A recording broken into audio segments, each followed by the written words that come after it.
Hi, my name is Chitra and welcome to A Reclamation of Soul. This video is going to be talking about why I started A Reclamation of Soul. It's going to be fun. Well, it's going to be fun for me, at the very least.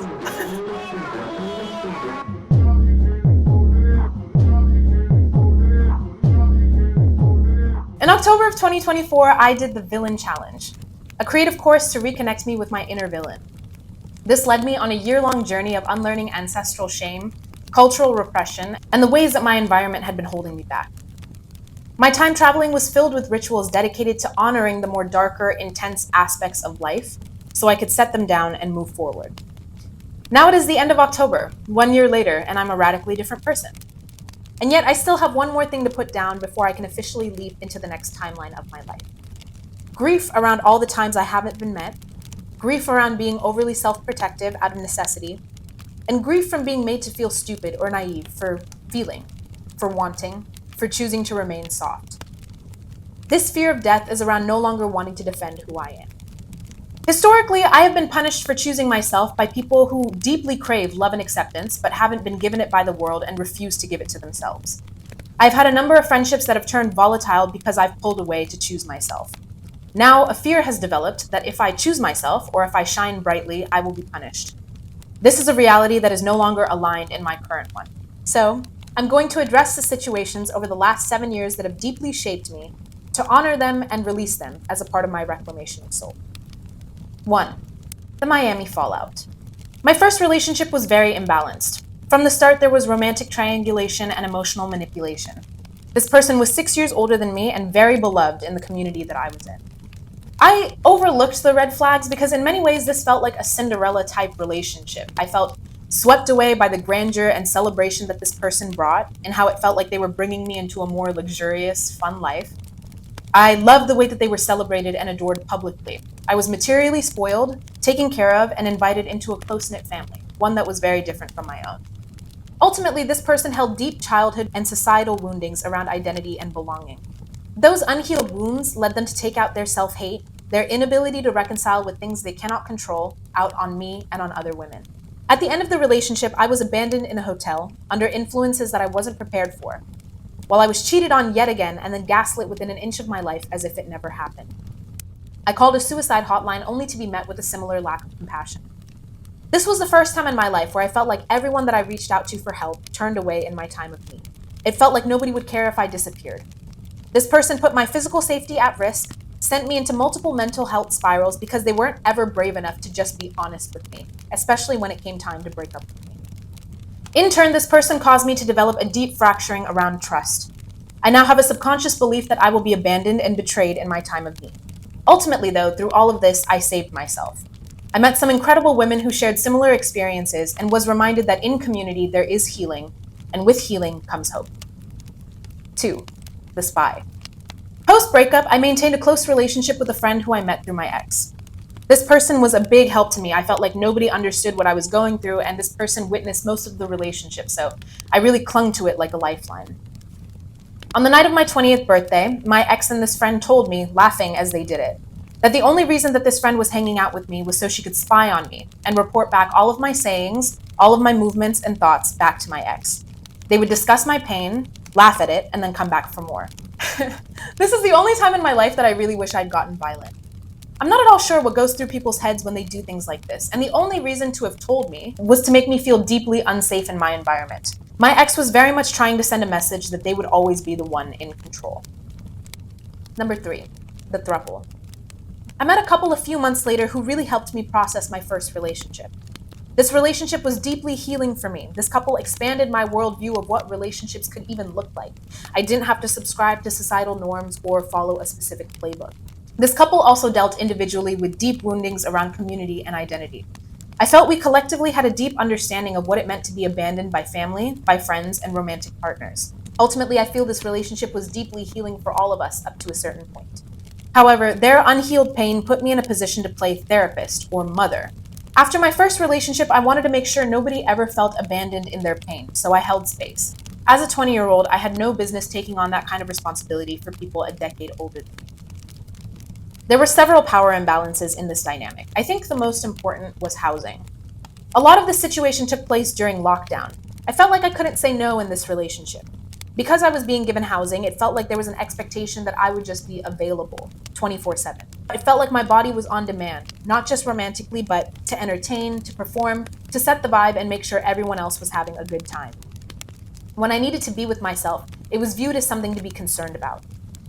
I felt like I wasn't allowed to take space, and I realized how much I was overgiving in this relationship.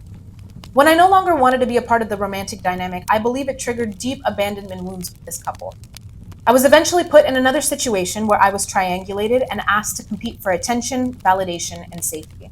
There were many times where I was screamed at publicly, on the street or in front of friends for choosing to maintain my autonomy. There were many times where the blame was put on me for situations I did not cause, and anytime I tried to bring up the imbalances, people turned away once again.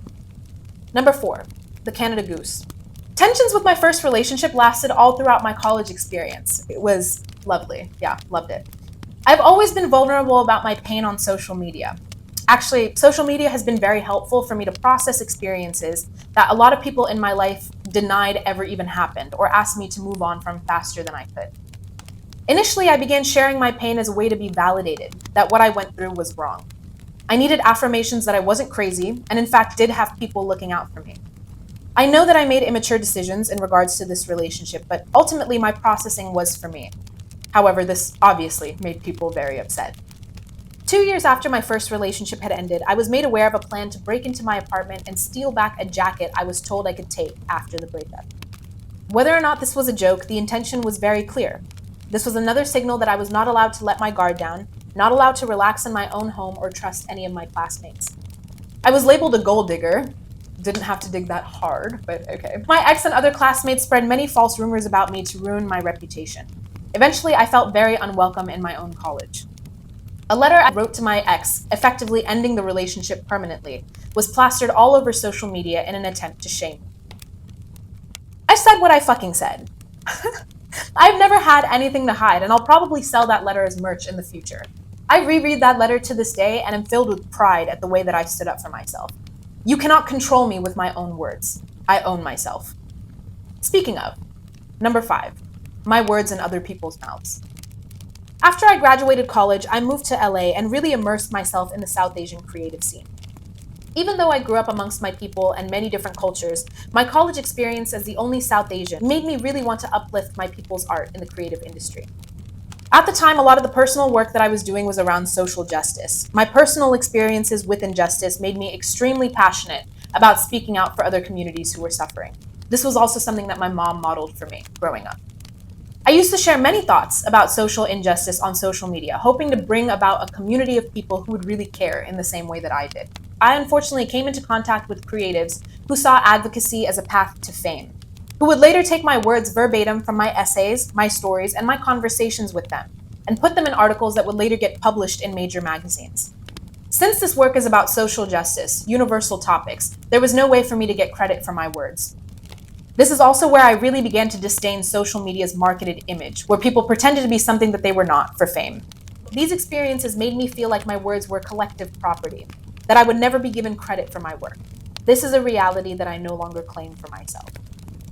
Number 6, the surgery. I had a sudden surgery in May of last year, which was my body definitely alerting me that I was stuck in survival mode for too long. There's nothing to quite radicalize you, more than seeing the inner workings of the US emergency healthcare system. Empathy in the emergency room was a rarity. I saw elder folks in color in deep pain be ignored by overextended nurses and doctors, or thrown out by security simply for causing a scene when they were just scared and overwhelmed. My doctor even made my experience deeply traumatizing, stating over and over that my surgery was going to be extremely painful and I needed to be prepared for it. Then right after the surgery, I was asked to immediately get up and walk across the courtyard to get my medicine. The entire staff was basically like, it's not that big of a deal. The doctor told me I needed to get a ride home after my surgery.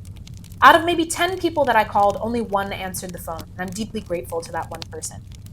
Some friends texted back saying they had after-work drinks to go to, or dinners with friends that they couldn't get out of. This situation unearthed and validated every fear that when I ask for help or when I'm in pain, I will be ignored. It really felt like the community that I'd curated for myself was based on appearances and lies. This was really the event that kickstarted my Reclamation of Soul journey. My life, my experiences, my reclamation belong to me. They are not interchangeable. They are not collective community property.